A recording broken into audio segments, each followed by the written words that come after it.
गायकवाड़ जी, आपसे भी निवेदन है कि मंच पर मंचासीन होने का कष्ट करें। इसी क्रम में आमंत्रित कर रहा हूँ श्रीमती संध्या कुशल जी, राज्य प्रशिक्षण प्रभारी एनएसटी छत्तीसगढ़। आपसे भी निवेदन, आप भी मंच पर मंचासीन होने का कष्ट करेंगे। अगले क्रम में आमंत्रित कर रहा हूँ डॉक्टर स्वाति गंधर्व जी, पर्यावरणविद छत्तीसगढ़। इसी क्रम में आमंत्रित कर रहा हूँ श्री अशोक जंगल जी, आप भी मंच पर मंचस्थ होने का कष्ट करेंगे। श्री अशोक जंगल जी। अगले क्रम में आमंत्रित कर रहा हूँ हमारे आज के मीडिया प्रभारी श्री पूरन लाल साहू जी, प्राचार्य शासकीय हायर सेकेंडरी स्कूल बिजली।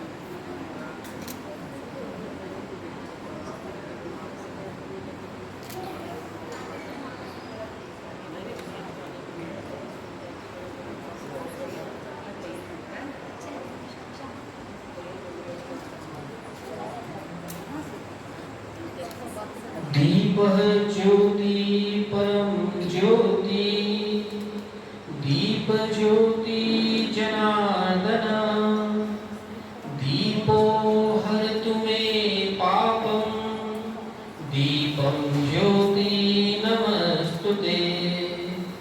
शुभं करोति कल्याणं, आरोग्यं सुखसंपदां, द्वेषबुद्धि विनाशाय आत्मज्योति नमोस्तुते।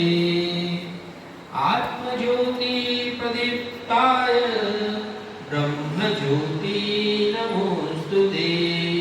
ब्रह्मज्योति प्रदीप्ताय गुरुः ज्योति नमोस्तुते।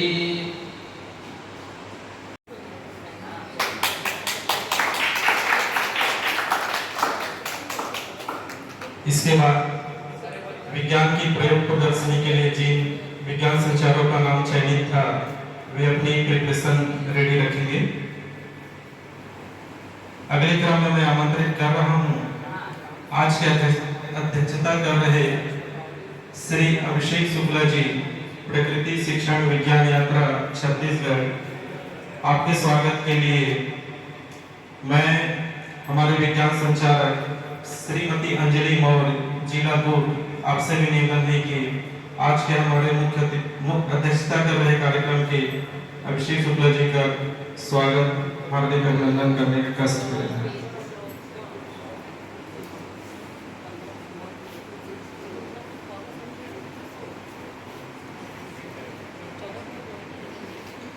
इसी क्रम में बस्तर के वरिष्ठ विज्ञान संचालक श्री संदीप सिंह जी, आपसे भी निवेदन है आज के इस सीड बॉल प्रशिक्षण कार्यशाला के प्रभारी श्रीमती सुश्री समीक्षा गायकवाड़ जी का पुष्पगुच्छ गुलाब वंदन से हार्दिक स्वागत अभिनंदन करने का कष्ट करेंगे। आमंत्रित करता हूं कि आप बैच गुलाब वंदन पुष्पगुच्छ से श्रीमती संध्या कुशल जी का हार्दिक स्वागत अभिनंदन करने का कष्ट करेंगे।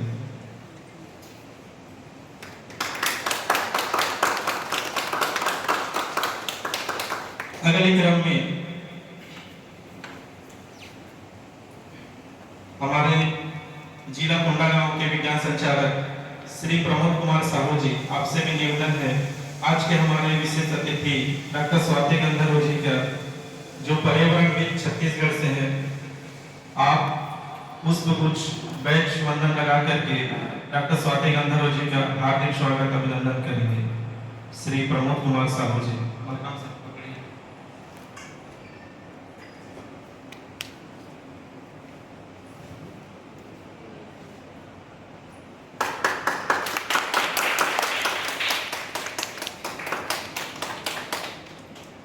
इसी इसी क्रम में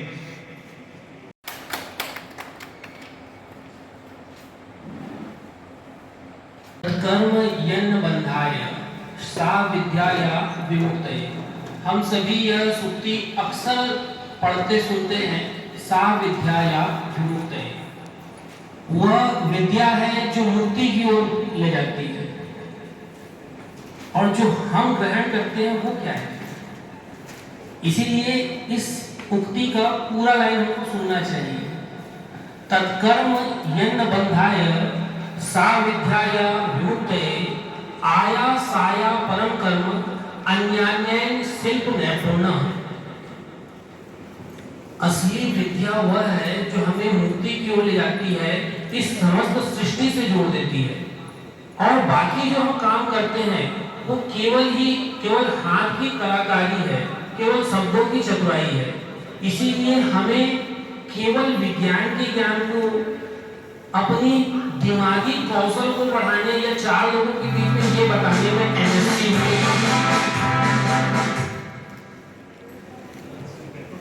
मैंने ग्रेजुएशन किया, मैंने पोस्ट ग्रेजुएशन किया, या मैंने इसमें पीएचडी कर लिया, इस तक सीमित नहीं करना है।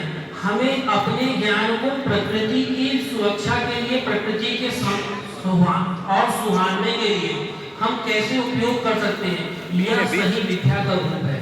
इसीलिए प्रकृति शिक्षण विज्ञान यात्रा में इस कार्यक्रम को प्रकृति से जोड़ते हुए प्रकृति को हरी भरी खुशहाल बनाने के लिए इस सीड बॉल कार्यशाला का आयोजन की है। इस कार्यशाला के साथ हम एक लक्ष्य लेके चल रहे हैं कि हम सब मिलकर 5 लाख सीड बॉल बनाएंगे। और यह कोई बड़ा लक्ष्य नहीं है, क्योंकि हमारी ही संस्था की एक शिक्षिका सुश्री समीक्षा गायकवाड़ ने गत वर्ष 1 लाख सीड बॉल अकेले बनाई। यदि वह 1 लाख सीड बॉल अकेले बना सकती है, तो क्या हम मात्र 10,000 सीड बॉल नहीं बना सकते? उनका 10% बस, उन्होंने 1 लाख किया, हम उसका 10वां हिस्सा करेंगे, मात्र 10,000 सीड बॉल। और यहाँ 50 लोगों की कार्यशाला है। यदि 50 लोग 10-10 हजार सीड बॉल बनाते हैं, हमारा लक्ष्य 5 लाख सीड बॉल का सक्सेस हो जाएगा। यकीन मानिए 5 लाख सीड बॉल की खासियत ही ये है कि प्रत्येक सीड जर्मिनेट जरूर होगा। जब हम सीड बॉल बनाते हैं, आखिर सीड बॉल की जरूरत ही क्यों पड़ेगी? हम डायरेक्ट बीज भी तो फेंक सकते हैं। हम जब खुले में बीज फेंक देते हैं तो कई बार उसे पक्षी खा जाते हैं, कई बार कीड़े लग जाते हैं, कई बार हवा पानी में इधर उधर चला जाता है। जब हम उसे मिट्टी की गोले के साथ बांध कर डालते हैं, जब उसमें हम थोड़ी गोबर खाद, थोड़ा चारकोल, ताकि वो नमी को अवशोषित कर सके, ये सब डालते हैं, तो वो एक थोड़ा भारी हो जाता है, हवा के साथ इधर उधर नहीं जाता, और वह पानी को अवशोषित करता है, उसमें गोबर खाद के कारण न्यूट्रिशन रहती है। हमारे पूरे 5 लाख बीज पल्लवित जरूर होंगे। अब इस पल्लवन के बाद हमारा सही दायित्व होता है कि इन बीजों की आगे हम देख रेख कैसे कर पाते हैं। इन चीजों को ध्यान में रखते हुए यह सीड बॉल कार्यशाला रखी गई है। यकीन मानिए यदि हम लोग 5 लाख सीड बॉल बनाते हैं, अगले साल तक कम से कम 2 से 2.5 लाख पेड़ वास्तविक रूप में कम से कम बड़े हो जाएंगे। सबसे मुश्किल समय होता है गर्मी का। उस गर्मी में यदि वो सर्वाइव करके वो 2-2.5 लाख में से मान लीजिए आधे और खत्म हो जाते हैं, फिर भी 1 लाख पेड़ हम 1 साल में 1 लाख पेड़ तैयार कर देंगे। यह एक बहुत बड़ा अचीवमेंट आप लोगों के भरोसे हो सकता है। हमने यह सपना केवल आप लोगों के भरोसे देखा है, और इस सपने को छोटे दायरे में नहीं रखना है। हमने यदि 10,000 चाहा तो केवल 10,000 नहीं, आप इस कार्यशाला को अपने बच्चों के साथ, अपने समाज के साथ, अपने परिवार के साथ और आगे ले जाएंगे। और जिनसे भी मिलते हैं उन्हें 10,000 का नहीं तो 1,000 का टारगेट दीजिए। आप अपने परिवार के लोगों को कहिए कि तुम 1,000 सीड बॉल जरूर बनाएं। स्कूल के बच्चों को जैसे स्कूल खुलता है 16 जून से लगभग 20 जून 4-5 दिन तक कुछ पढ़ाई नहीं होती। इस दौरान यदि हम बच्चों को मोटिवेट कर दिए कि हर बच्चा कम से कम 500-1,000 सीड बॉल बनाए। हमारे स्कूल में कम से कम 50 से 100 बच्चे होते हैं। स्कूल में बच्चे ही 1 लाख सीड बॉल बना लिए। सोचिए कितना अच्छा हम अचीवमेंट कर सकते हैं। इसके बाद इन सीड बॉलों को डालना कहाँ है? वो सीड बॉल डालने के लिए हम गार्डन में डालें तो उतना अचीवमेंट नहीं आएगा।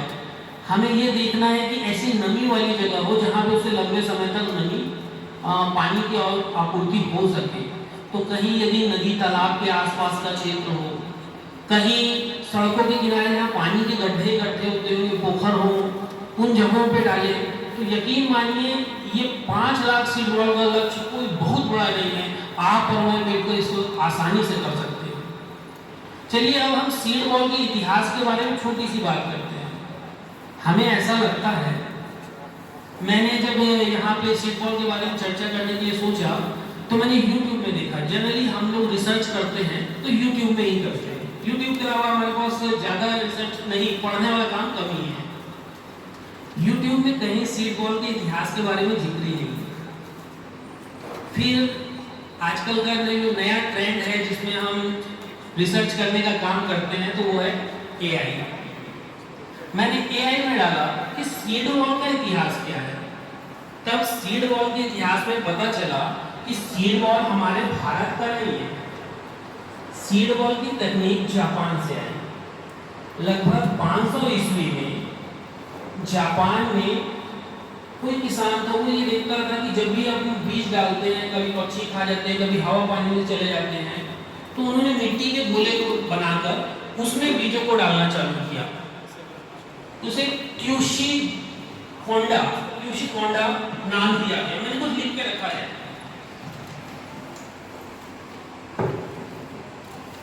गलत ना हो इसीलिए लिख लेना ज्यादा बेटर है। यदि एक मंच से किसी को जानकारी दी जा रही है तो जानकारी स्पष्ट हो और पुख्ता हो, इसीलिए मैंने इसका प्रिंट आउट रख लिया था। तो उसे क्यूसी गोंडो मिट्टी के पकौड़े के नाम से उन्होंने चालू किया जापान में। और इसमें भी वही मिट्टी के पकौड़े, मिट्टी के अंदर हम बीज डाल के फेंकते थे। लेकिन यह पद्धति जापान में भी एक समय के साथ धीरे धीरे विलुप्त होती गई। फिर वहाँ पे लगभग 1938 के समय में, अभी 100 साल भी नहीं हुआ उस घटना को, वहाँ एक प्रकृति वैज्ञानिक हुए, उनका नाम है मासानोबु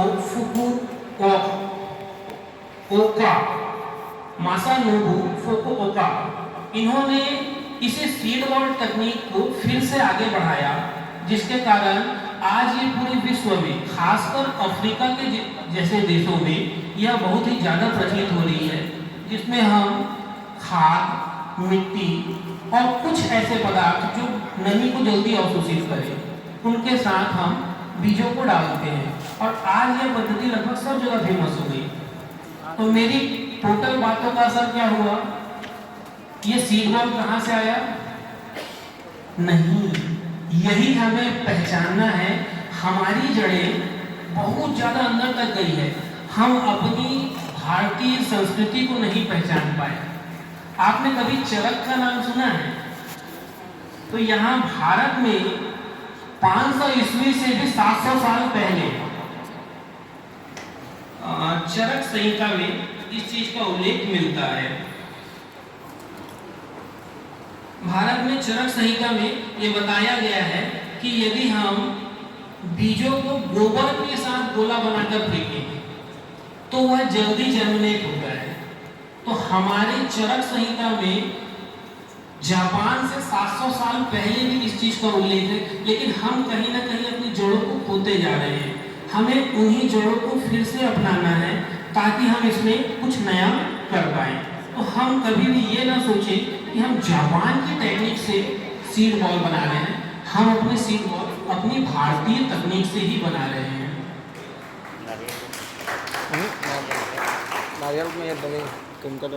साथ में उनके कई श्लोक भी यहाँ पे कोट करने के लिए हैं, लेकिन श्लोक की बात बाद में। ये जो है कम परिश्रम में हम इसका ज़्यादा से ज़्यादा जो है हमारी उन्नति के लिए या विकास के लिए हम इसका इस्तेमाल कर सकते हैं। तो ये एक अच्छा तरीका है और हम एक अच्छे कार्य के लिए यहाँ इकट्ठे हुए हैं। और जैसे हमारी संस्था की योजना है कि हम कम से कम 5 लाख सीड बॉल बनाएं, तो जब हम सीड बॉल बनाए तो इस बात का उसमें कितना क्या होता है ये आगे बताया जाएगा, और बॉल का साइज क्या होता है ये भी बताया जाएगा, इसको किस रीति से बनाना है।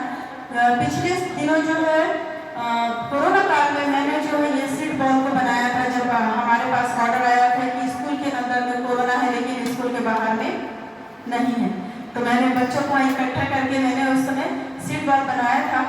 तो काफ़ी मतलब 200 के करीब मैंने बनवाया था। तो मैं अपनी कुछ कमियां को मैं आपको बताऊंगी कि मेरी कुछ लापरवाही की वजह से वहाँ क्या क्या हुआ था। तो ये जो है आप लोगों के साथ ना हो कि आपने बना लिया और उसका संरक्षण ठीक से नहीं किए, क्योंकि सीड बॉल पहले से बनाना पड़ेगा, एक तो उसको छाँव में सुखाना पड़ता है, और दूसरी बात जो है उसमें जो भी मटेरियल हम मिलाते हैं उसका भी हमको ध्यान रखना पड़ता है। लेकिन संरक्षण के बारे में मैं बताऊंगी कि जब आप उसको बनाएं तो बॉल को नमी वाले जगह पे ना रखें, नहीं तो वो नमी सोख करके कुछ बीज जो है जल्दी अंकुरित हो जाते हैं। तो आपका जो है जब आप उसको आप फेंकेंगे थ्रो करेंगे किसी ऐसी जगह पे जहाँ पे उसको उगाना आप चाह रहे हैं, तो पहले से अगर फूटा होगा तो किसी पक्षी का या चींटियाँ या कोई कीट उसको खा सकता है या नुकसान हो सकता है। तो उसका संरक्षण का थोड़ा ध्यान रखेंगे कि आप उसको संभाल कर रखें, और जब उसकी आवश्यकता हो तभी आप उसका इस्तेमाल अच्छे ढंग से कर सके। तो आप सभी को मेरी बहुत बहुत शुभकामनाएं इस अच्छे कार्य के लिए। जैसा कि सबसे पहले बात थोड़ा इतिहास की कर लेते हैं, जो पूर्व के वक्ताओं ने बहुत अच्छे से इतिहास बताया, तो इसमें मैं थोड़ा और बताना चाहूँगी कि सीड बॉल जो तकनीक है इसकी ज़रूरत क्यों है प्राचीन काल में।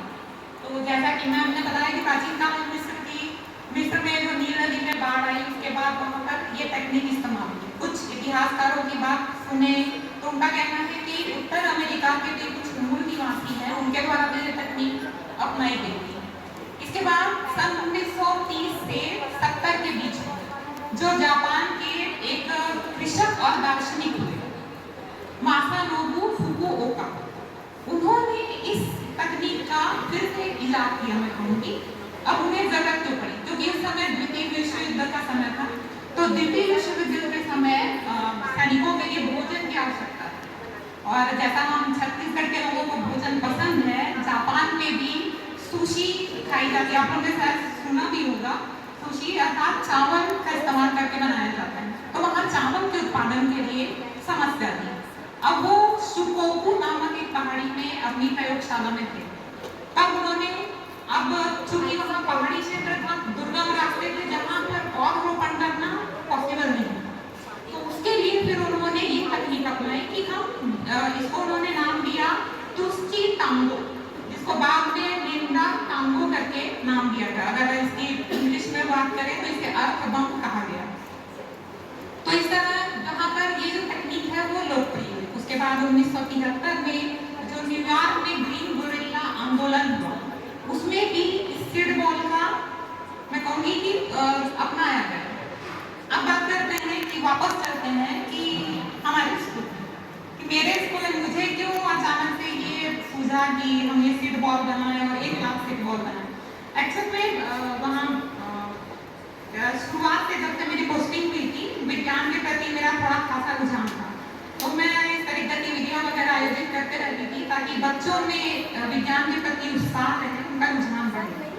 इसी बीच बताया था कि मुझे साइंस क्लब मिला, साइंस की प्रभारी बनी, फिर मैंने साइंस क्लब में गतिविधियाँ चालू करवाई। तब हम क्या करते थे, छोटे छोटे कम मात्रा में सीड बॉल बनवाते थे, और बच्चों के जन्मदिन है या फिर कोई अतिथि आए उन्हें हम बांट देते थे, और ये कहते थे कि जब भी आप रास्ते में जाएंगे तो आप ये सीड बॉल को किसी भी रोड के किनारे या खाली जगहों में फेंक दीजिएगा। तो ये सिलसिला चल रहा था। फिर ऐसा हुआ कि हमारे स्कूल में हम वृक्षारोपण करते थे। अब समस्या ये आई, जब हमारा स्कूल सेजेस बन गया, मतलब स्वामी आत्मानंद में उसका उन्नयन हो गया, तो अब हिंदी और इंग्लिश दोनों चलने थे। क्लासरूम की कमी थी, तो अब PWD विभाग द्वारा जो मैदान है, हमारा बहुत बड़ा मैदान हुआ करता था, तो वहाँ पर अब क्लासरूम बनाना चालू कर दिया गया। तो उसके लिए पेड़ काट दिए गए। अब जगह भी कम है, तो अब सवाल ये उठता था कि अब वृक्षारोपण करे, पौधरोपण करे, तो जगह तो है नहीं। तब मैं, चूंकि मैं बस से आना जाना करती हूँ, तो मैं देखती थी कई रोड में खाली जगह है जहाँ पर पेड़ों की कटाई हो चुकी है। हम सभी देख रहे हैं कि रायपुर धमतरी रोड में कितने पेड़ की कटाई की गई है हाईवे बनाने के लिए, लेकिन वापस से आप नहीं देखेंगे। तब मुझे लगा कि एक हमारा स्कूल है जहाँ बच्चे हैं, हम हैं, वृक्षारोपण करना चाहते हैं लेकिन जमीन नहीं है, और एक ये जगह है जहाँ पर जमीन है लेकिन कोई कर नहीं पा रहा। तो क्यों ना ऐसी कोई तकनीक हो जिससे हम यहाँ पर वृक्षारोपण कर सकें। अब मुझे ध्यान आया जब मैं ऐसी 10वीं में पढ़ा रही थी बच्चों को, तो समझा रही थी कि ये जो कीट हैं, पशु पक्षी हैं, ये किस तरीके से जैव विविधता का संवर्धन करते हैं। तो वही अपने जब ये फूलों पर या फलों में बैठते हैं या खाते हैं तो उनके एक्सक्रीटा या फिर उनके शरीर में जब बीज चिपक जाते हैं तो वो एक नया दूसरी जगह जाकर नया पौधा बन जाता है, स्वतः ही बन जाता है। हम बात करें जंगलों की तो किसी भी व्यक्ति विशेष ने कोई जंगल नहीं बनाया, जंगल स्वतः बन गए। तो कैसे बने? इसी वजह से बने कि पेड़ पशु पक्षियों के द्वारा इनका बीजों का प्रसार हुआ। तो अब क्यों ना हम ऐसी तकनीक करें। तो अब इसमें मैं कहना चाहूंगी कि हमारे विद्यालय के शिक्षक हैं जो कि जिला समन्वयक हैं इस इको क्लब के, तो उन्होंने फिर विशेष सहयोग दिया कि क्यों ना इसे हम एक बड़ा व्यापक रूप में करें ताकि ज्यादा से ज्यादा इन सीड बॉल के द्वारा हम वृक्षारोपण कर पाए, क्योंकि कई जगह ऐसी हैं जहाँ पर दुर्गम क्षेत्र है जहाँ हम नहीं कर पाते।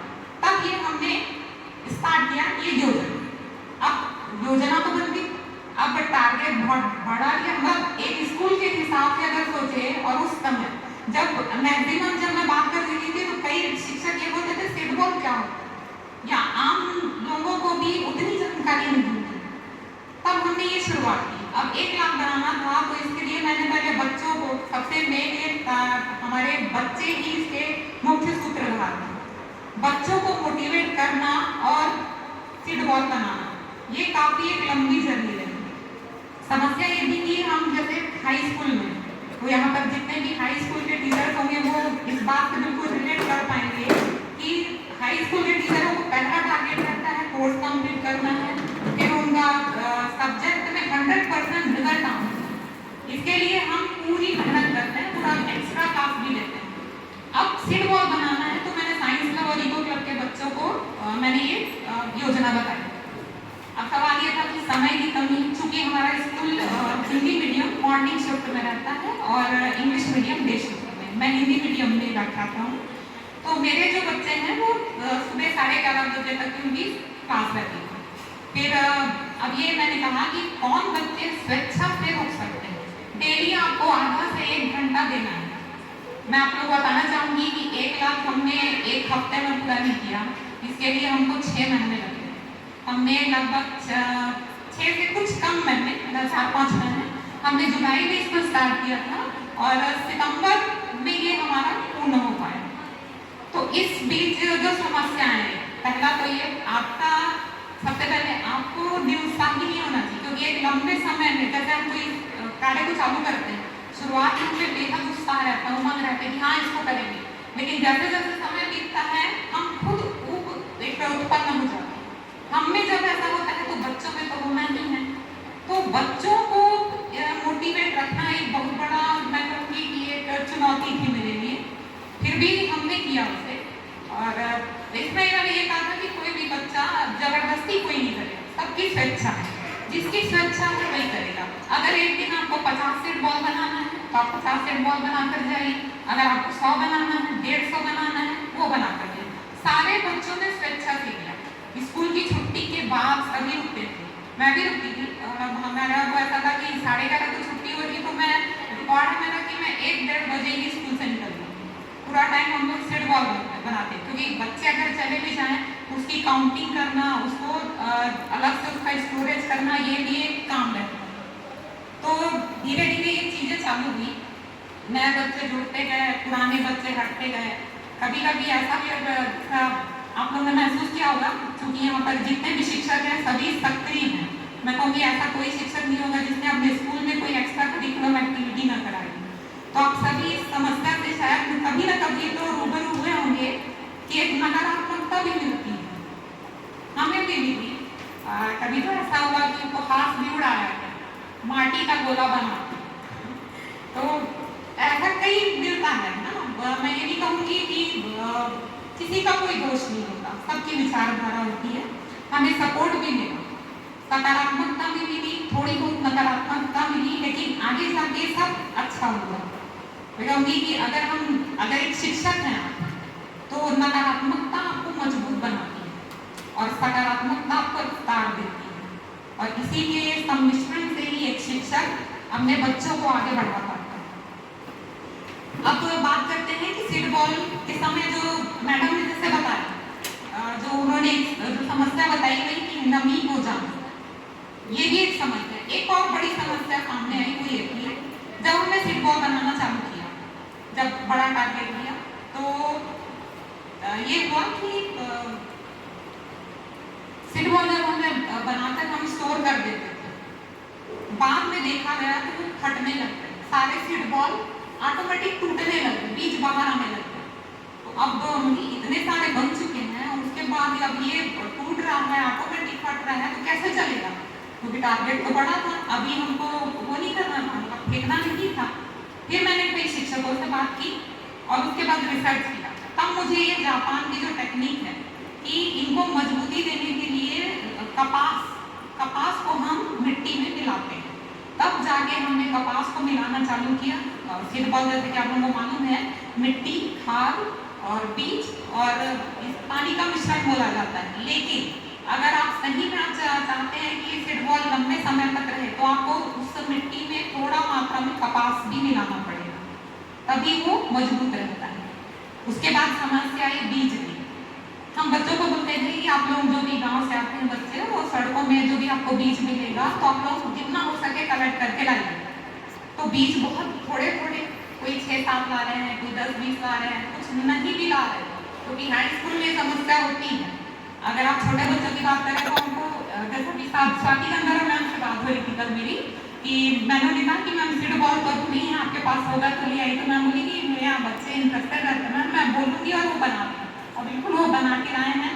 मैम की गुड़िया भी इसमें बहुत सहयोग की है। तो छोटे बच्चे को आप जो भी कहेंगे वो बिल्कुल मान लो, लेकिन बड़े बच्चों में समस्या है, वो मतलब आप नहीं सोचते, क्योंकि आज के बच्चे बहुत स्मार्ट हैं। तो जैसे भी बीज कलेक्शन की समस्या है, तो हमको मिल रहे थे इमली के और बबूल के बीज, वो हमको वो चुमड़ी भर भर के हमको मिल रहे, लेकिन बाकी बीज के लिए हमको समस्या आ रही है। तो हमने अन्य जो जिले के शिक्षक हैं या अन्य जो शिक्षक वगैरह हैं उनसे संपर्क किया, तब हमने कई प्रकार के बीज उसमें कलेक्ट करके उसको बनाया। स्टोरेज की भी एक समस्या थी, क्योंकि हमारे पास एक ही लैब था, उसी में शायद मुझे लगता है कि मैं कुछ ज़्यादा ही बोल रही हूँ, समय सीमा भी कम है। तो हम अगले सत्र में जब सीड बॉल बनाएंगे तब इसके बारे में और चर्चा करेंगे, क्योंकि अभी हम यहाँ पर जिन शख्सियत को सुनने वाले हैं, मैं कहूँगी कि वो पूरे छत्तीसगढ़ के लिए नहीं, पूरे देश के लिए एक प्रेरणा स्रोत है। हमारे बीच आदरणीय श्री संजय साहू जी उपस्थित हैं, जो कि छत्तीसगढ़ के बर्ड मैन हैं। ये मैं कहूँगी कि प्रकृति संरक्षण के युवा प्रेरणा स्रोत है। तो इसी के साथ मैं मंच वापस से आदरणीय लखन साहब सर को सौंपना चाहूँगी, कि वे कृपया हमारे मुख्य अतिथि को, जिनसे हम आज बहुत कुछ सुनना चाहते हैं, उन्हें आमंत्रित करें। मैडम, बस्तर ने गिनीज बुक में रिकॉर्ड दर्ज करा है 45,000 प्रयोग एक दिन, एक समय में और एक साथ, और पूरे विद्यालय बस्तर की लगे। तो क्यों ना हम भी यहाँ बैठे हैं, और आप लोगों का चयन इसलिए किया गया है क्योंकि आपके अंदर वो मानवता और इंसानियत स्व प्रेरणा से है कुछ करने की। जैसा कि अभी हमारे बीच में समीक्षा गायकवाड़ जी अपनी पूरी जर्नी बताए, कहाँ से शुरू हुआ, कैसे किन किन चीज़ों को तकलीफें झेलना पड़ता है। आप अच्छा काम करेंगे अपनी जगह में, आपका उपहास होगा, तिरस्कार होगा, आपके पीछे टीका टिप्पणी करने वाले बहुत हैं, क्योंकि वो ये नहीं चाहते कि आगे बढ़े, ये चाहते हैं कि हमारे जैसा रहे, थोड़ा भी ऊपर ना उठे। लेकिन आपको बहुत साइंटिफिक टेक्नोलॉजी के साथ काम करना है और आगे बढ़ना है, उनसे हटके आपको बनना है। क्योंकि अभी सीड बॉल की ये यात्रा हमारी प्रकृति शिक्षण विज्ञान यात्रा की, हम जो है सीड का बम बना करके, गोला बना करके जंगलों में रोपित करेंगे, खाली स्थानों पर फेंकेंगे। वही ये एक पार्ट प्रकृति यात्रा की, यही बम हम बच्चों को भी बना रहे हैं। जगह जगह विज्ञान कार्यशाला कर रहे हैं, छोटे छोटे प्रयोग प्रदर्शन सिखा रहे हैं, उन बच्चों को बम बना रहे हैं। जैसा सीड बॉल एक छोटा सा नन्हा सा पौधा होकर के एक वृक्ष बनेगा, दूसरा पक्ष ये है कि हमारा जो विद्यालय का बच्चा आज एक बम जिसको हम बना रहे हैं, वो भी आने वाले समय में वही बीज आगे तैयार होकर के एक बड़ा विशाल वृक्ष बनेगा। और उस दिन याद करेगा जिस दिन मुझे किसी शिक्षक ने कुछ प्रेम प्रदर्शन सिखाया था। अगर वो नहीं बना तो कम से कम इतना उसके अंदर स्व प्रेरणा या स्व जागृति ये होगा कि विज्ञान के प्रति उसके मन में आस्था, उनके प्रति सोच, कुछ कर गुजरने की क्षमता जागृत होगी। यही चीजें चाहते हैं। थोड़ा सा प्लेटफॉर्म, थोड़ा सा रास्ता दिखा दे, आगे बच्चा खुद आगे बढ़ेगा। और सीड बॉल वाला जो कार्यक्रम है, समीक्षा मैडम ने 1 लाख से शुरू की थी, आज हम इस कार्यशाला में 5 लाख बनाने का लक्ष्य निर्धारित किए हैं। और आप ये मान के चलिए कि आने वाले समय में 1 से 5 हो गया तो 5 से 10 होगा, 10 से 15 होगा। और एक दिन हम संजय कुशल मैडम को जैसे 45,000 प्रयोग का रिकॉर्ड दर्ज कराए थे, वैसे ही हमारा सीड बॉल का भी गिनीज बुक में वर्ल्ड रिकॉर्ड बनाएंगे। और कितने लोग मिलकर बनाएंगे? सिर्फ 50। कुछ नहीं कहूँगी, बस ये जो हमारी धरा की दशा है और हमारी प्रकृति हमसे क्या चाह रही है, उसको मैं एक कविता के माध्यम से आप सभी के सामने प्रेषित करूँगी। सुनिएगा। हमारी ये जो धरती माता है वो हमसे क्या बोल रही है। मेरी विनती है सबसे बचा लो मुझे, मेरी विनती है सबसे बचा लो सभी, एक पेड़ धरा में लगा लो सभी, एक पेड़ धरा में लगा लो सभी। ईश्वर की अनुपम भेंट हूँ मैं, ईश्वर की अनुपम भेंट हूँ मैं, मुझ धरा की दशा तुम सुधारो सभी, मुझ धरा की दशा तुम सुधारो सभी। प्रगति शिक्षण विज्ञान यात्रा छत्तीसगढ़ राज्य स्तरीय सीड बॉल निर्माण सह प्रशिक्षण कार्यशाला में आप सभी का हार्दिक स्वागत एवं अभिनंदन है। इस कार्यशाला के हमारे मुख्य अतिथि आदरणीय सम्माननीय शुभ्रा सर जी, विशिष्ट अतिथि के रूप में हमारे विराजमान हैं संजय मैडम जी, स्वाति मैडम जी, समीक्षा मैडम जी, हमारे बीच लखन सर जी, वरकाम सर जी, पूरन सर जी, आप सभी का हार्दिक स्वागत एवं अभिनंदन है। और इस कार्यशाला में मुझे आप आमंत्रित किए, इसके लिए आपको बहुत बहुत धन्यवाद एवं आभार लखन सर जी।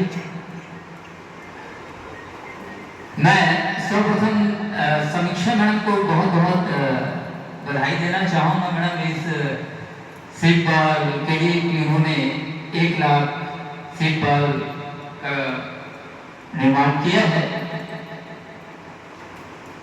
और ये हमारे अध्यक्ष महोदय की बहुत अच्छी पहल है कि पूरे 5 लाख बनाने के लिए एक कार्यशाला का आयोजन किया। उनको मैं बहुत बहुत बधाई भी देता हूँ कि हमारे बीच आप सभी शिक्षकगण उपस्थित हैं। तो इस हमारी प्रगति शिक्षण विज्ञान यात्रा की ये जो 5 लाख सीड बॉल बनाने के जो लक्ष्य रखा गया है वो हम सभी के माध्यम से पूर्ण होगा। दोस्तों कुछ और भी, सबसे पहले आप सभी का धन्यवाद जो हमारे टीम को इस लायक समझा और हमें यहाँ आमंत्रित किया। जब मैं 2017 से ही मनीष भैया के टच में था, तो मनीष भैया से बात होते रहता था, तो उनका गाइडेंस मिलते ही रहता था। लेकिन आज मनीष भैया आ नहीं पाए तो सही नहीं लगा। पहले मैं अपने बारे में बताऊं, उससे पहले एक चीज़ जानना चाह रहा हूँ मैं कि हम सब अभी यहाँ क्यों हैं, हम लोगों को क्या मिलेगा। कोई अपना घर छोड़ के आया है, कोई अपना काम छोड़ के आया है, तो क्या मिलेगा हम लोग ये सब करने में? प्रकृति के पीछे इतना क्यों भाग रहे हैं हम लोग? कोई बताना चाहेंगे आप में से? कोई यहाँ आए क्यों हैं हम लोग? अपना जो टाइम है परिवार को भी दे सकते थे और कुछ भी कर सकते थे, लेकिन यहाँ क्यों आए हैं? क्यों आए हैं? कोई भी बता सकते?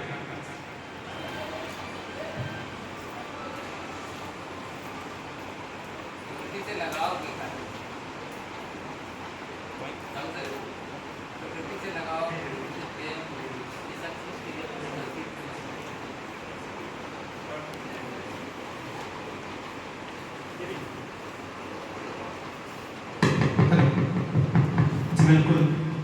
सर ने पूछा कि हम सभी यहाँ पे क्यों उपस्थित हुए हैं, वो भी अपना अमूल्य समय लेकर, क्योंकि हम सभी जो है कहीं ना कहीं प्रकृति से बहुत प्रेम करते हैं और सभी जो है सीखने और सिखाने की बातों पे बिलीव करते हैं। तो यहाँ हम सभी जो है कुछ नया सीखने और कुछ सिखाने के उद्देश्य से हम यहाँ सभी उपस्थित हुए हैं। बस इतना ही कहना चाहूंगा, क्योंकि भगवान ने तो किसी को मतलब भगवान को किसी ने देखा तो नहीं है साक्षात, लेकिन मैं कहूंगा कि प्रकृति जो है वही आपका भगवान है, जो आपको आपका जो पालन पोषण है सीधे तौर पे वही कर रहा है। भगवान तो एक आस्था का स्वरूप है। बस इतना ही कहूंगा। धन्यवाद सर, धन्यवाद। बताऊंगा आप लोगों को, समय भी कम है, लेकिन सबसे पहले आप लोगों को मैं धन्यवाद बोलना चाहूँगा, क्योंकि मैं महासमुंद जिला से हूँ और महासमुंद से आगे खल्लारी आप सभी सुने होंगे, वहाँ से दूर मेरा गांव भी है हमाकोड़ी करके। तो वहाँ जितने भी शिक्षक हैं सब जानते हैं मेरे गाँव के बारे में, लेकिन मुश्किल से 3 या 4 लोग हैं जो आए मेरे साथ और हमारी टीम में हैं। बाकी किसी को कोई मतलब नहीं, बस अच्छा कर रहे भाई, अच्छा कर रहे भाई। उसमें से एक शिक्षक हमारे साथ ही आए हैं। तो मैं वही बोलना चाहूँगा कि अभी समाज में शिक्षक ही ऐसे हैं जो मतलब जिनके पास सेना है पूरा से।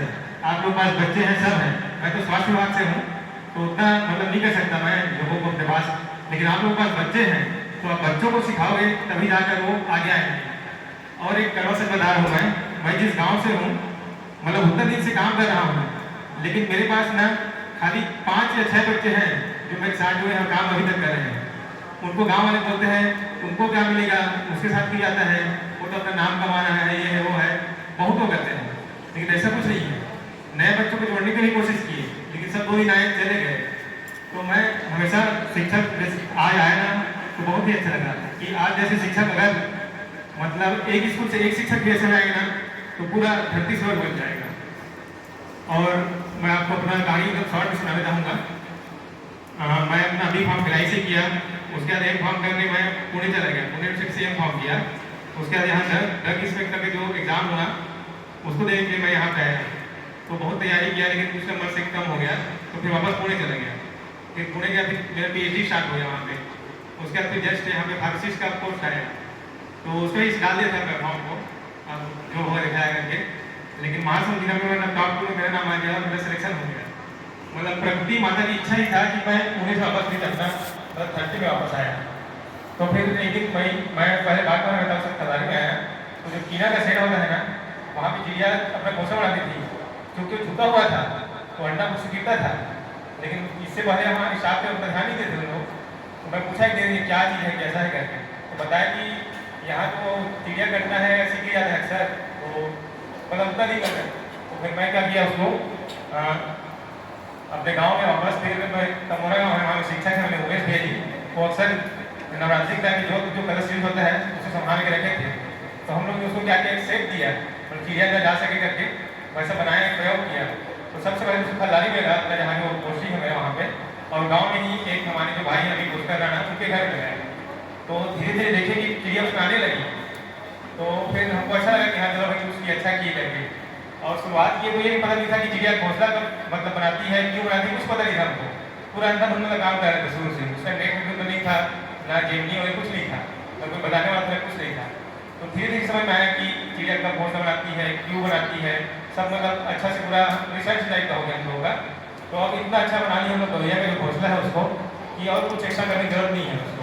उसका साइज भी सही है, उसका जो एंट्री पॉइंट प्रवेश द्वार है वो सब तो साइंटिफिक तरीका से बना है, और गौरैया इसको अपना भी नहीं है, हमारे पास रिजल्ट है। और हमारा टीम का ही भाव है कि मैं नहीं हम, मतलब अगर मैं करता है मैं तो आज मैं यहाँ पे नहीं होता, हम वहाँ पर से, क्योंकि हम क्या होता है मेरे साथ 4 लोग और आए हैं, और हमेशा जो एक पत्रकार या न्यूज़ वाले होते हैं, टीम को फोकस कर बोलता हूँ, लेकिन फोकस कर लोग यार जानवर की मेरे काम डाल देते हैं तो बड़ा अच्छा नहीं लगता कि टीम भावना से काम करने से ही आगे बढ़ेंगे हम लोग। ये देखिए जैसे कि हमारा मिट्टी का घोंसला है, इसमें जैसे ये वाला एंट्री पॉइंट जो है ना, यहाँ पे चिड़िया अंदर जाती है, तो जैसे मैना हो गया, कोयल और कोई चिड़िया इसको डिस्टर्ब ना करे करके ना, इसको 1.5 इंच के नीचे बनाया गया खास कर इसी को। और इसको जैसे अपन पानी तो नहीं आएगा क्योंकि छत पे जो छज्जा वाला पार्ट होता है ना, और गौरैया एक ऐसी पक्षी जिसको हमारे घर के आसपास ही रहना पसंद है उसको। और ये किसी बना, जैसे बाकी चिड़िया के लिए जरूरत नहीं है कि कोई लोग पेड़ बना लेंगे, नहीं बना लेंगे, लेकिन गौरैया एक ऐसी चीज़ है जो हमारे घर के आसपास ही बनाती है।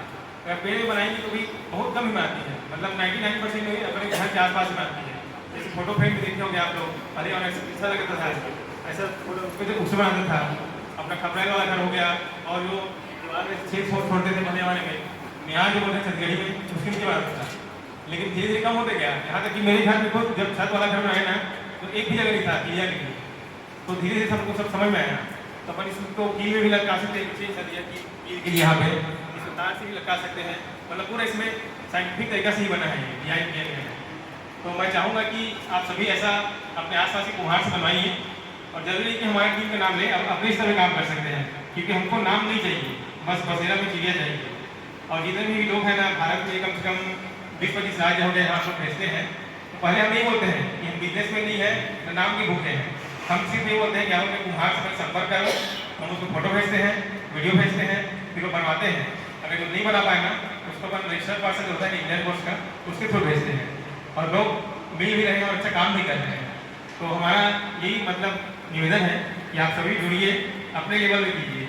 अगर किसी का नाम कमाना है तो दिक्कत नहीं, जैसे अभी रायगढ़ से पुलिस वाले थे, वो हम लोगों से ले गए, एक साल मस्त नाम कमाए, पेपर पर सब छपवा लिए, उसे ठंडा हो गया उनका, तो वही सब है।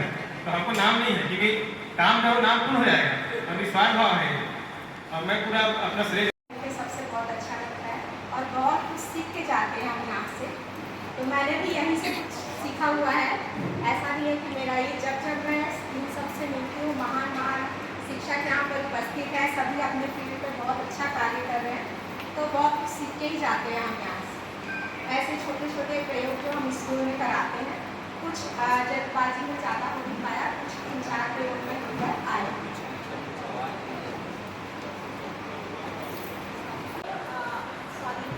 आते में ये प्रयास कर दिया है। जब हम स्कूल से आते हैं तो हमको तोते के अंदर तोता दिखता है। ये ऐसा क्यों दिखता है? क्योंकि जो भी चीज़ हम अपनी आंखों से देखते हैं तो कुछ टाइम तक उसका इमेज हमारी आंखों में रहता है। व्हाट्सएप में भी आपने देखे होंगे, सही जी, व्हाट्सएप में भी कई ऐसे आते हैं कि कुछ देर तक देखिए, दीवार पर देखिए, उसकी आकृति हमको नजर आती है। तो हमारा आँख जो भी देखता है उस समय तक उसकी छवि हमारे आंखों में रहती है। तो हमारा आँख देख रहा है तोता, उसके बाद पिंजरा, तोता पिंजरा। तो जब पिंजरा आता है तो तोते की आकृति हमारे आँख में रहती है, तो हमको पिंजरे के अंदर तोता दिखाई देता है। ये इसका विज्ञान का कार्य। बहुत सुंदर। तोता पिंजरा में कि पिंजरा तोता में, ये आँख का इन्फ्लुएंस है। बहुत सरल प्रयोग है, मैडम के द्वारा बहुत कम समय में अभी यहीं पहुंचने पर बनाई हुई है। बहुत जल्दी, क्योंकि स्कूल में रखे हुए थे सब प्रयोग, और अभी छुट्टी चल रहा है तो कुछ लाने को हुआ नहीं। दूसरा हम ये बता सकते हैं इनविजिबल इंक। इनविजिबल इंक बच्चों को बता सकते हैं। इस पे दिखाती हूँ, अभी तो दिख रहा है, कुछ नहीं लिखा है, इसमें पूरा हमको दिखाई दे रहा है, तो हम इसको बच्चों को दिखाते हैं।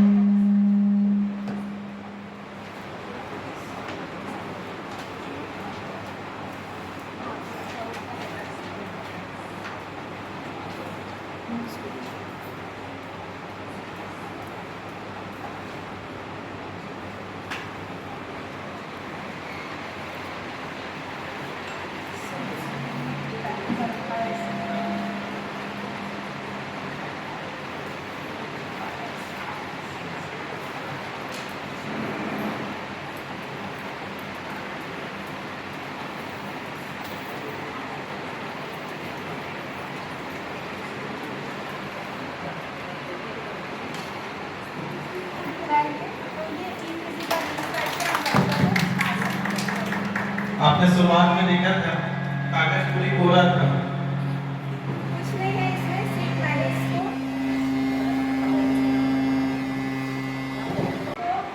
ये कीप है, इसमें बॉल को अटकाना है, तो ये अटकता नहीं है, लेकिन जब हम जोरदार इसमें फूंक मारेंगे अटक जाता है, और जैसे ही हम बंद कर दें तो ये बॉल गिर जाता है।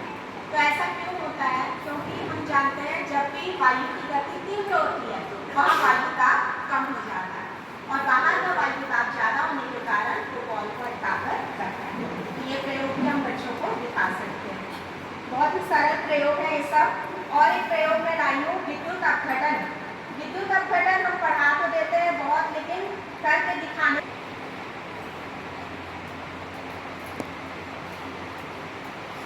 देख रहे हैं आप?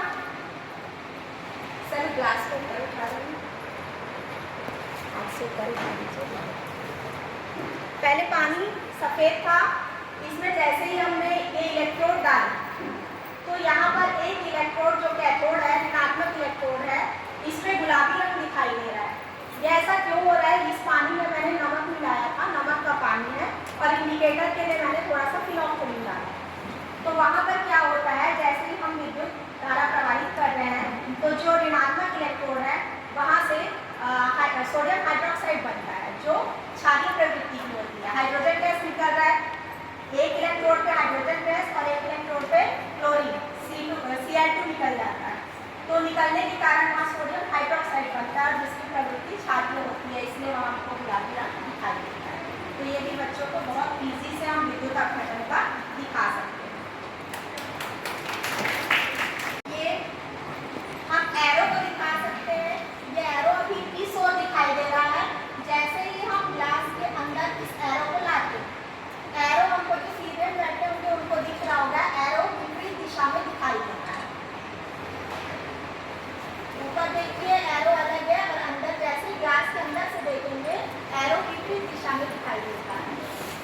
ये इसलिए होता है क्योंकि ग्लास में जब हमने पानी भरा, ये उत्तल लेंस की तरह कार्य करता है, इसलिए हमको वो दिखता है।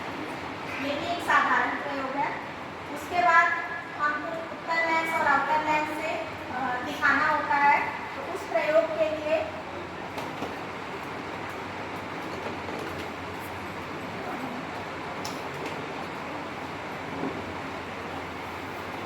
ऐसे जब हम धुआं करते हैं, धुआं में हमको ये अगर हम लेज़र ऐसे किए तो उसकी वे हमको बात दिखाई नहीं देती है, तो हमको उसको धुआं में करके हम उसको दिखा सकते हैं। इस तरीके से दिखाई देती है, उसकी धुआं में दिख रही है एक रे।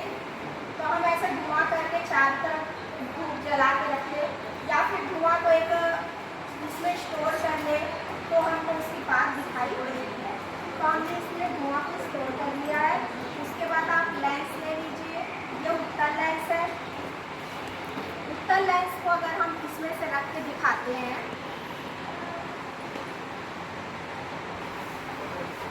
आप यहाँ रख के दिखाइए। अच्छा, मैं उधर से इस तरीके से हमको मिलती हुई दिखाई देती है, दिख रही है? उत्तल लेंस से मिलती हुई दिखाई दे रही है, देखिए आपको दिखाई। और उसी तरीके से हम अवतल लेंस रखकर अवतल लेंस से दूर हटती हुई दिखाई देती है लेज़र।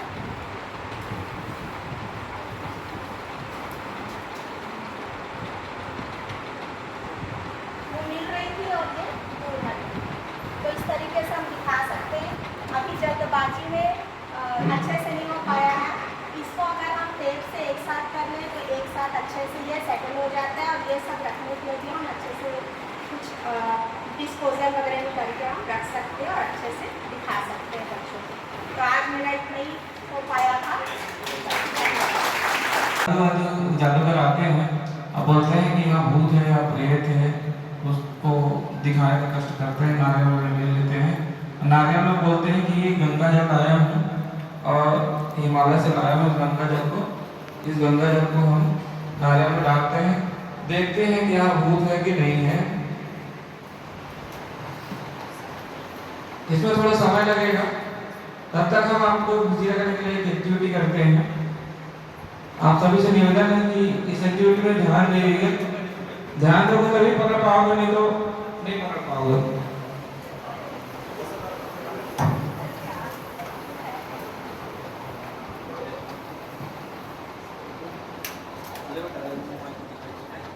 ऐसे कीजिए सभी, कौन कौन कर पाते हैं देखते हैं इस एक्टिविटी को। 1 2 3 4 में हाथ को उठा के इधर पकड़ना है। ये वाला अंगूठा जो अंगूठा दिख रहा है उस अंगूठे को बढ़िया से कस के ऐसे दबा के उसके बाद मंत्र करना है 1 2 3। फंस गए। मंत्र जपना पड़ेगा, वो मंत्र शायद आप लोग ध्यान नहीं दिए। फिर से बार मंत्र बताओ, मंत्र आप करते रहेंगे ना। चलो जी,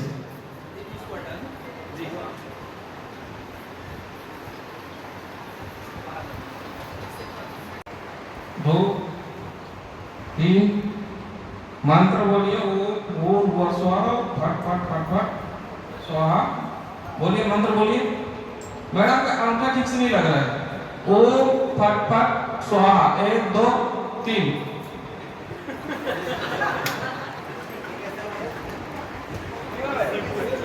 मंत्र आप लोग भूल नहीं रहे हैं।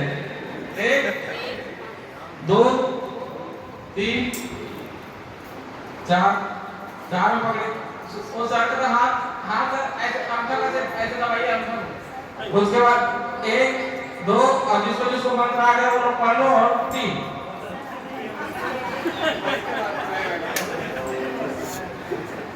मंत्र पढ़ना था, जो मंत्र पढ़ लिए उन लोगों को समझ में आ गया। जो लोग नहीं पढ़ पाए वो लोग थोड़े से मंत्र को मेरे को लिखवा लेंगे, ठीक है। धन्यवाद। और चूंकि समय कम है, प्रयोग बहुत है हमारे पास, लेकिन कुछ डेमो के लिए जो यहाँ प्रेजेंट था वो प्रयोग आपको आपसे साझा कर रहे हैं, शेयर कर रहे हैं। सम्मान के साथ मैं माइक सौंपता हूँ श्री प्रमोद कुमार सर जी के लिए एक बार हौसला अफजाई कर लीजिए। जी बहुत बहुत धन्यवाद सर। सबसे पहले हमारे नेचर एजुकेशन साइंस टूर के तहत state level seed ball making and training workshop में उपस्थित हमारे सभी अतिथि और हमारे जो अध्यक्ष महोदय और जितने भी शिक्षक यहाँ पे उपस्थित हैं, सभी जो इस वर्कशॉप के साक्षी बने हैं, सबके श्री चरणों में मेरा सादर नमन। और सबसे पहले मैं तो चाहूंगा एक बार जोरदार ताली हो जाए आप सबके लिए। क्यों? क्योंकि हमारे छत्तीसगढ़ में कि स्टेट लेवल का हो रहा है, पूरे छत्तीसगढ़ के लिए था, छत्तीसगढ़ के लिए है। और आप सभी जानते हैं छत्तीसगढ़ की जनसंख्या लगभग, अगर अभी की बात करें तो लगभग 3 करोड़ पार हो चुका है। और अगर हम 2011 की जनगणना की बात करते हैं तो लगभग 2-2.5 करोड़ के आसपास था, 2,55,00,000 के आसपास। अब सभी बहुत सारे टीचर्स का जनगणना में ड्यूटी भी लगा हुआ है। तो कहना ये बात इसलिए मैं आप सबके समक्ष रख रहा हूँ, उन 3 करोड़ लोगों में से आप इतने जो टीचर्स हैं, इतने जो हमारे साथी हैं, 3 करोड़ में से इतने सोच सकते हैं जो नेचर के लिए कहीं ना कहीं पूरे तन मन से आप समर्पित हैं। इसलिए एक बार जोरदार और ताली बजाना चाहेंगे आप अपने लिए, क्योंकि मोटिवेशन तो कुछ समय के लिए रहता है, जो सेल्फ मोटिवेशन रहता है वो हमेशा आपके लिए रहता है। सर ने मुझे आमंत्रित किया है कुछ प्रैक्टिकल के प्रदर्शन के लिए। बहुत सारे हैं जो अपने जो वर्किंग प्लेस स्कूल है वहाँ पे है, और इंस्टेंट मेरे पास तो ज़्यादा कुछ नहीं था, तो मैंने आज मॉर्निंग में ये देख सकते हैं ये जो वाटर प्यूरिफिकेशन के वर्किंग मॉडल बनाया, और आप सभी इससे भली भांति परिचित होंगे। कहीं ना कहीं मॉडल का जो एग्जीबिशन लगता है उसमें आपने देखा भी होगा कि किस तरह से वाटर का प्यूरिफिकेशन होता है। और ये तो हमारे आसपास में उपस्थित जो चीजें हैं उन्हीं से बना है। जैसे आपके घरों में वाटर प्यूरिफिकेशन का एक मशीन भी लगा होता है, उस मशीन में भी पूरे फिल्टर का एक बॉक्स लगा रहता है। कभी अगर उसको ओपन करेंगे तो आपको दिखेगा लेयर बाय लेयर, उसमें चारकोल और बहुत सारी चीजें कुछ है वो सब रहता है।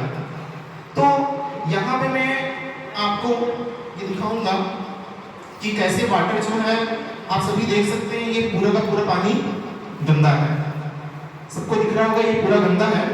और इसमें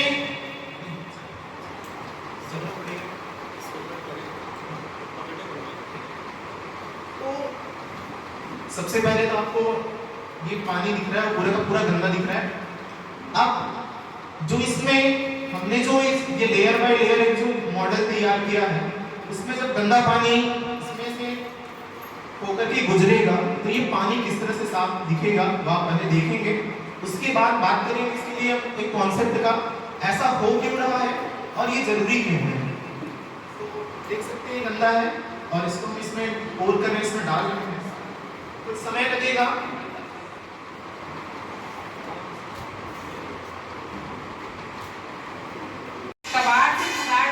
से ही मतलब की हूँ, बच्चों को पढ़ाते पढ़ाते जब मैं प्राइमरी स्कूल में हूँ, अब बच्चे क्या है थोड़े से पढ़ते पढ़ते बोर भी हो जाते हैं और ये सभी लोग से सीखी हूँ। मैं तो उतना कला वाली हूँ, लेकिन साइंस का इसमें इन लोग के साथ रह रहकर मेरे को भी प्रयोग करने आ गया और बच्चों के साथ मैं खूब इंजॉय करती हूँ। छोटा सा है प्रयोग। इसमें जो वाटर में थोड़ा सा हल्दी डाली हूँ ताकि कलर इसमें दिखे। जब ये जो इसमें से होकर आए तो इसमें अलग से पता चलना चाहिए कि जा रहा है कि नहीं। मैं एक गुब्बारा ली हूँ और गुब्बारा में मैं हवा डाली हूँ।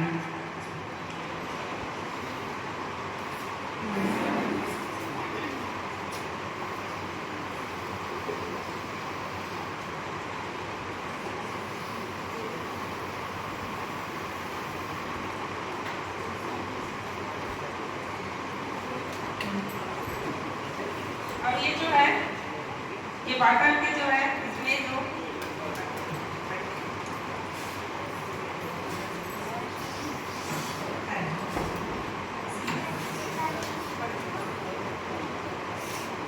ये इसके माध्यम से है, हवा दबाव के कारण जो है वो जो पानी जो है इसमें फिल्टर है। धन्यवाद। ये गोली है, आप देख रहे हैं मरकाम जी का गोली है। इतना ही टुकड़ा खाते हैं एक टाइम के भोजन में। इसके बाद बोलेंगे आप भी इनका कांटेक्ट नंबर मांगेंगे और इनसे पूछेंगे सर ये ट्रिक हमको भी बताओ, हम भी गोली खाएंगे, आज से खाना पीना बंद।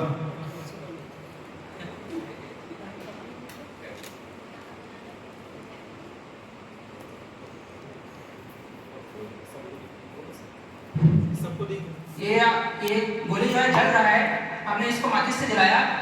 अब इसको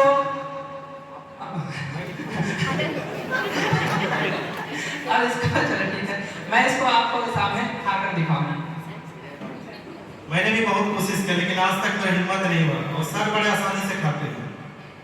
ये हाथ में ले लिए, पकड़ लिए, 1 2 3 4। भारत माता की जय। हो गया इनका दोपहर का भोजन। इसके बारे में बता दीजिए सर। ये जो है गोली जो है सामान्यतः दुकानों में मिल जाता है, आसानी से मिल जाता है। और ये कपूर है, कपूर तो आप सभी लोग जानते हैं। कपूर जो है धार्मिक कार्यों में उपयोग होता है और कुछ मेडिसिन में भी उपयोग होता है। तो ये जो है पौधों से ही बनता है ना, पौधे की जो रस है उससे एक पौधा होता है और उससे बनता है। और ये इसका रासायनिक सूत्र है C10SH16O। तो ये छोटा सा प्रयोग था, बच्चों को इससे बता सकते हैं। और एक चीज देखिए, मैंने इस कपूर को हाथ में जल्दी जल्दी पलट रहा था। मतलब हम किसी चीज को ये जो कपूर है उसको हम लोग 3 सेकंड से ज्यादा अपने शरीर में रह सकते हैं। अगर 3 सेकंड से जोरदार तालियां हो जाए। मैं संपूर्ण टीम से अनुरोध करूंगी कि कृपया सर के साथ एक कटिंग में उनका साथ दें।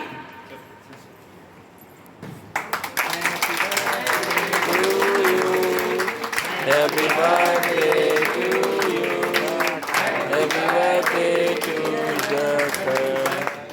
Happy birthday to you. मुझे आज से ये पहले नहीं पता था कि ये भी सीड बॉल होती है। जब मैंने जाना सीड बॉल है कि सोचना माइंड में आता था ये होता क्या है। तब हमारे यहाँ जितने भी एक्सपर्ट्स हैं उन्होंने बताया कि भाई यहाँ का उसका इतिहास क्या है वो भी बताया गया कि कहाँ से उत्पन्न हुआ। तो ये आज मैंने ये सीखा सीड बॉल कैसे बनाते हैं और ज़रूर ये मैं हर दिन बनाऊँगी कोई समर वैकेशन में। भाई टारगेट रखूँगी 10,000 कम से कम इस महीने में बनाऊँगी। और आज मदर्स डे है तो मैं अपनी बेटी को भी लेके आई हूँ क्योंकि मुझे भविष्य का निर्माण करना है, अपने बच्चे का भी और देश के लिए भी। तो मैं अपनी बेटी को भी सिखाई सीड बॉल कैसे बनाना है और कैसे इसको यूज़ करना है। हम कहीं भी इसे फेंकेंगे जरूर एक पौधा बनेगा, फिर पेड़ बनेगा जिससे हमारा वातावरण शुद्ध रहेगा और ऑक्सीजन हमको ईजिली मिलते रहेगा। Thank you. मैंने सीड बॉल बनाना सीखा, मुझे कार्यशाला बहुत अच्छा लगा और मैं आप सभी को ये दावे के साथ कहना चाहता हूँ कि जुलाई माह तक, चूँकि मैं विद्यालय का यूथ एवं इको क्लब प्रभारी शिक्षक भी हूँ और बच्चों के साथ मिलकर कम से कम 50,000 सीड बॉल बनाने का मैं सफल लेता हूँ। धन्यवाद। मंच पर उपस्थित सभी शिक्षकगण एवं सभी सम्मिलित जो बाहर से शिक्षक आए उन सबको नमस्कार करती हूँ। आज का मेरा अनुभव बहुत ही अच्छा रहा। हालांकि मैं विज्ञान की टीचर ही हूँ बट मैंने सीड बॉल फर्स्ट टाइम बनाया और मुझे इतनी खुशी हुई कि मैं ये जैसे ही स्कूल ओपन होगा मैं पालकों को बुला के और सभी बच्चों के समक्ष इसका जो प्रयोग है उसको खुद बना के दिखाऊंगी और कैसे इसको प्रयोग करना है ये मैं जरूर सभी तक पहुंचाने की कोशिश करूंगी। लेकिन शुरुआत आज मैं अपने घर से ही करूंगी। सबसे पहले अपने मम्मी पापा को जाके बताऊंगी और मेरे घर में बहुत बड़ा बाड़ी है, मैं सबसे पहले वहीं से आज शुरुआत करूंगी। ये मैं प्रण लेती हूँ और सिर्फ 10,000 ही नहीं उससे ज़्यादा बनाने की मैं कोशिश करूंगी। और मेरा एक्सपीरियंस आज बहुत अच्छा रहा, मुझे बहुत खुशी हुई आप सभी से मिलके और नई नई चीज़ सीखने को मिलती है। इसके लिए मैं आप सबको दिल से धन्यवाद करती हूँ। धन्यवाद। मैं यहाँ उपस्थित मंचासीन अतिथि एवं सभी शिक्षकगण को मैं नमस्कार करती हूँ। आज का जो मेरा यहाँ का कार्यशाला है मेरा प्रथम है, मैं पहली बार इस कार्यशाला में आई हूँ। ये जो कार्यशाला है मुझे बहुत ही ज़्यादा प्रभावित किया, मुझे बहुत अच्छा लगा। मैं खुद ही एक विज्ञान टीचर हूँ, रसायन में मैं लेक्चरर हूँ भानु प्रताप हाई स्कूल में।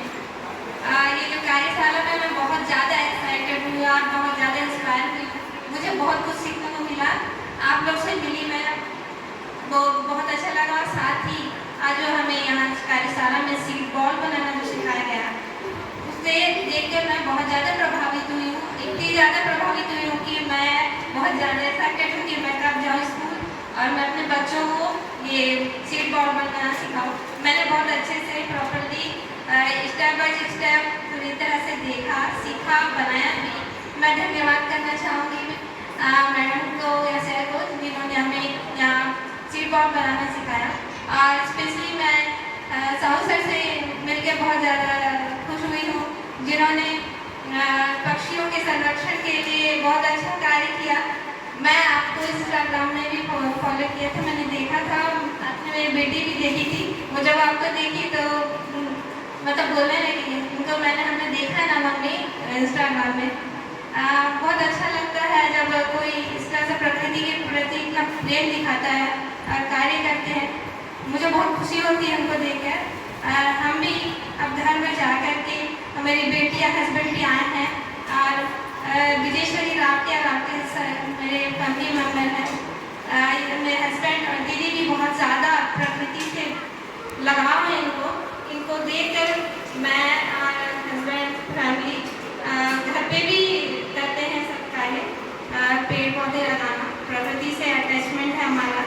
और हमारे यहाँ भी गौरैया चिड़िया आती है, घोंसला बनाती है, हम उनको भी कोशिश करते हैं कि हम उसको अच्छे से संरक्षित रखें। तो मतलब ओवरऑल देखा जाए तो मुझे आज की कार्यशाला बहुत ज़्यादा एक्साइटिंग है।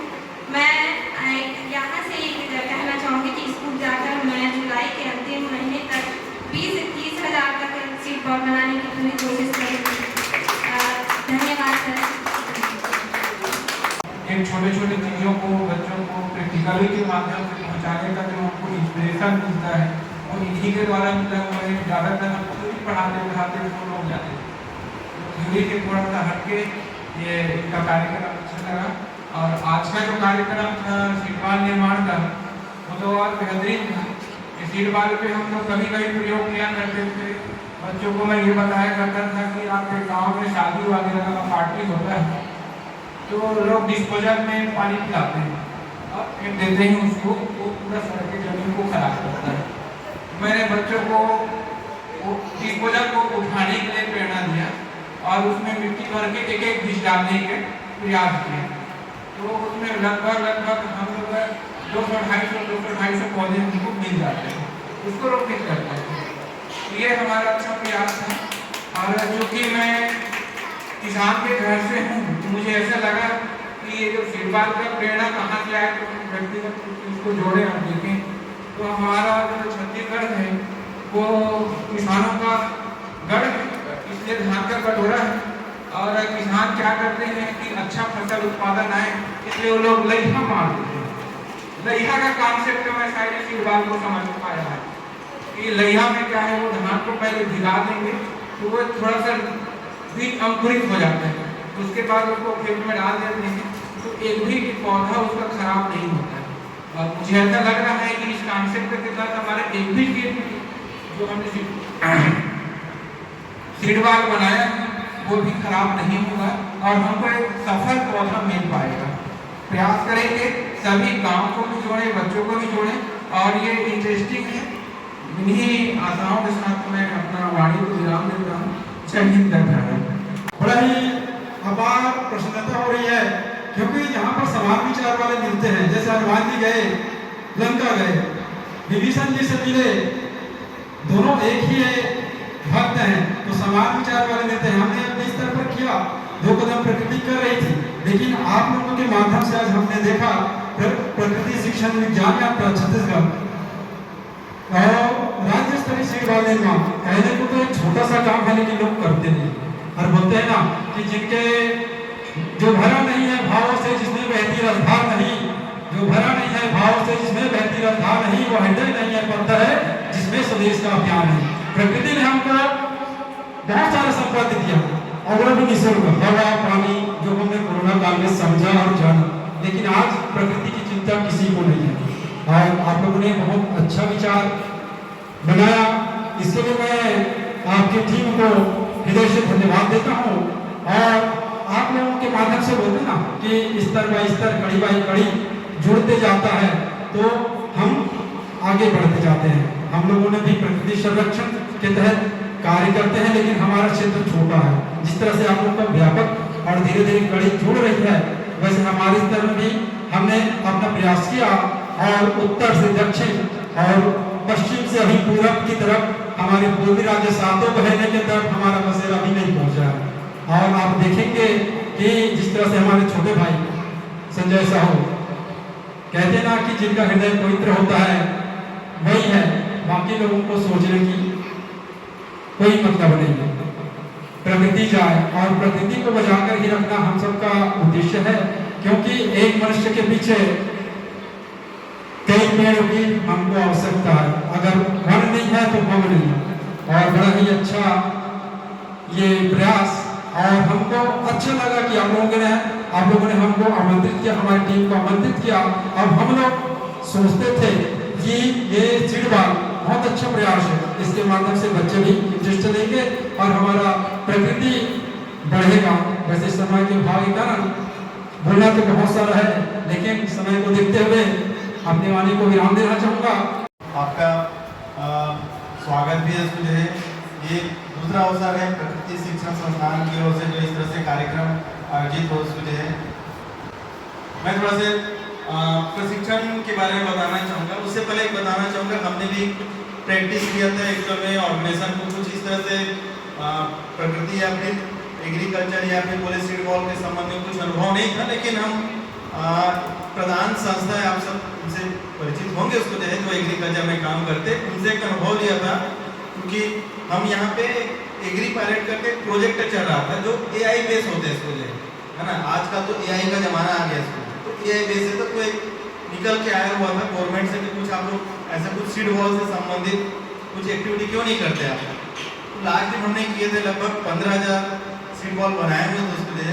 हमें भी नहीं पता था कि सीड बॉल किस तरह मतलब इस तरह के कुछ बनाए जा सकते हैं।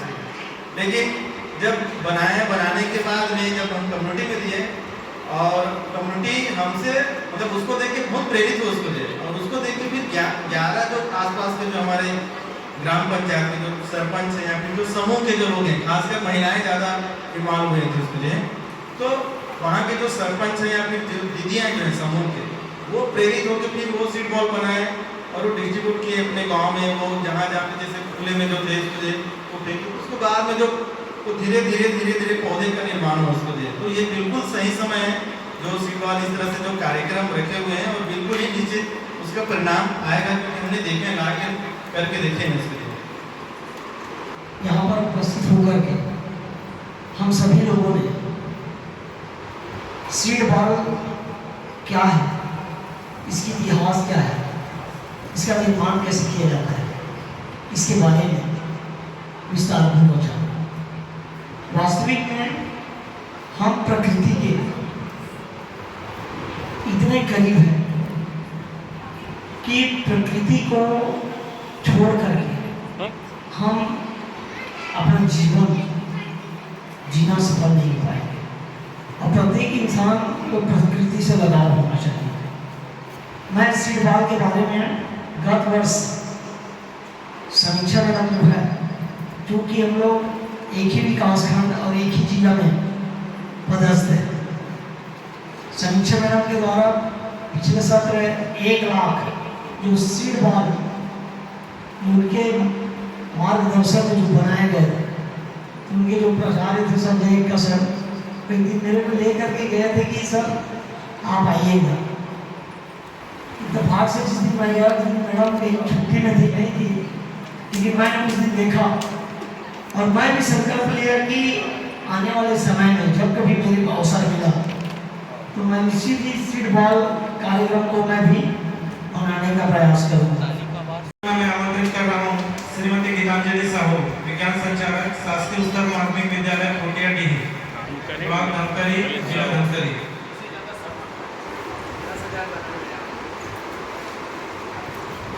अगले क्रम में मैं आमंत्रित कर रहा हूँ श्रीमती परमिंदर कौर भील, विज्ञान संचालक।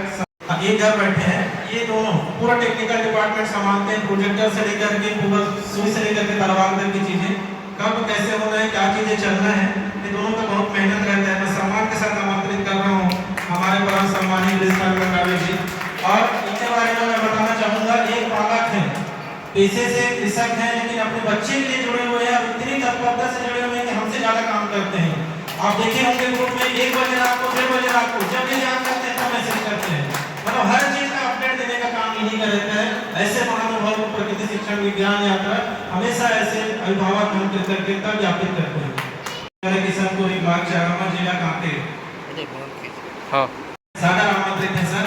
आप जैसे युवा, आप जैसे होनहार, आप जैसे विज्ञान संचालक हमारी संस्था को मिल गए, हमको बहुत प्राउड फील होता है इस चीज के लिए।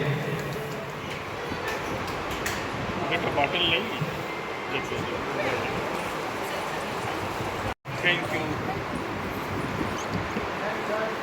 चलिए, शासकीय पूर्व माध्यमिक शाला गमरी, बड़े राजपुर में आप विज्ञान के शिक्षक हैं और आप छत्तीसगढ़ नहीं वरन भोपाल, दिल्ली तक के पहुंचे हुए शिक्षक हैं। कई मंच में आपको आपके उत्कृष्ट कार्य के लिए सम्मानित किया गया है और आग के गोला खाने में बहुत माहिर है। आपको भी आज खा के दिखाए हैं, आप भी आगे खाते रहिएगा और हमारे मरकाम जी को शुभकामनाएं देते रहिएगा। कैमरे में कैद करने का काम श्री उदन सुनकर जी, आप पेशे से फोटो प्रकृति शिक्षण विज्ञान यात्रा हरित शपथ मिशन 5 लाख सीड बॉल। मैं अभिषेक शुक्ला आज यह शपथ लेता हूँ कि मैं अपने गांव वार्ड में 1 महीने के अंदर 10,000 सीड बॉल बनाकर वितरित करूंगा। निर्मित सीड वालों को मानसून में बंजर भूमि, सड़क किनारे, पहाड़ी पर फेंककर वृक्षारोपण करूंगा। हर 15 दिन में प्रगति की फोटो संस्था के व्हाट्सएप ग्रुप पर भेजूंगा। भूत प्रेत जादू टोना तंत्र मंत्र कुछ नहीं होता, केवल विज्ञान होता है। यह हाथ की सफाई का संदेश फैलाऊंगा। मैं यह शपथ धरती माँ को साक्षी मानकर स्वेच्छा से ले रहा हूँ।